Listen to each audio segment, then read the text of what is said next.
ہمارے نبی کا وصال ہوا نا تو حضرت بلال نے اپنے منہ سے کوئی لفظ ہی ادا نہیں کیے، کسی نے اپنا دکھڑا کسی انداز میں سنا لیا۔ حضرت عمر نے بولا کہ کسی نے بولا نا کہ ہمارے نبی وصال کر گئے ہیں تو میں اس کی نا گردن اڑا دوں گا۔ اور حضرت عثمان غنی نے بولا خبردار کہ کوئی مجھے آ کے نہ بتائے کہ حضور پاک وصال فرما گئے ہیں۔ حضرت علی المرتضیٰ رضی اللہ تعالیٰ عنہ فرماتے ہیں کہ نہ بھائی، ہمارے نبی پر موت نہیں آ سکتی جس طرح آپ لوگوں پر۔ جب سبھی لوگوں نے اظہار کر لیے ہیں نا تو حضرت بلال نے نا اپنا دکھ کسی کو بتایا ہی نہیں، اور حضرت بلال اکیلے ایک کونے میں بیٹھ کے نا اکیلے آنسو بہاتے رہے اور کسی کو بتایا ہی نہیں، اکیلے روتے رہے۔ اور ایک شخص نے بولا کہ یار بلال بولتا نہیں، تو دوسرا شخص بولنے لگا کہ نہ بلاؤ اسے۔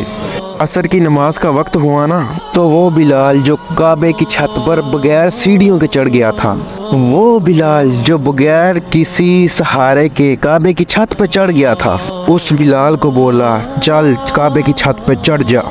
اور حضرت بلال کئی بار چڑھے، کئی بار گر گئے، کئی بار چڑھے، کئی بار گرے۔ حضرت بلال حبشی رضی اللہ تعالیٰ عنہ نے آواز دی اور کہا اے عثمان میری مدد کرنا، میرے سے اب چڑھا نہیں جاتا، مجھ سے جایا نہیں جاتا۔ حضرت سلمان فارسی نے بھی سوال نہیں کیا کہ تو بیمار ہے، یہ بھی نہیں پوچھا۔ حضرت بلال کو 2-4 صحابہ نے اٹھایا اور چھت پہ پہنچایا، اور پھر بلال نے اذان شروع کی۔ جب کہا نا اللہ اکبر اللہ اکبر، وہ آواز جس میں بڑا سوز ہوتا تھا، درد بھری بلندی ہوتی تھی، جوش و خروش ہوتا تھا، آج وہ آواز دب گئی۔ اور جب بلال نے کہا نا اشہد ان لا الہ الا اللہ، تو حضرت بلال رضی اللہ تعالی عنہ نے رک کر تھوڑا سانس لیا، اور جب کہا نا اشہد ان محمد رسول اللہ، اور جب سارے چپ کھڑے تھے نا، ان میں سے ایک پاپا تھا جو رو پڑا، جس کا نام ابو بکر صدیق تھا۔ جب حضرت ابو بکر صدیق کی آنکھ میں آنسو آیا تو حضرت بلال چھت کے اوپر سے نیچے زمین پر گرے۔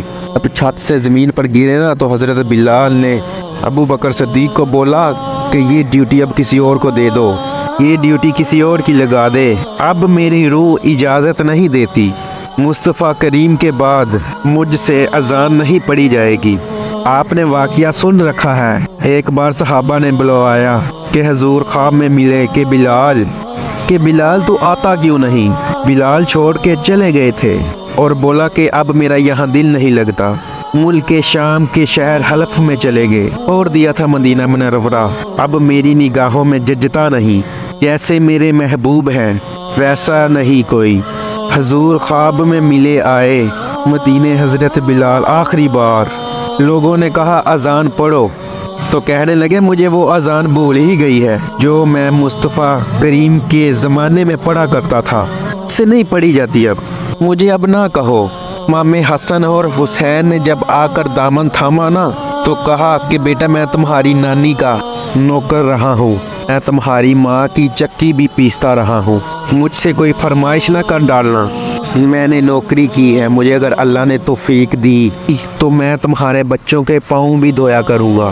لیکن امام حسن رضی اللہ تعالی عنہ نے فرمایا ایک بار تو اذان سنانی پڑے گی۔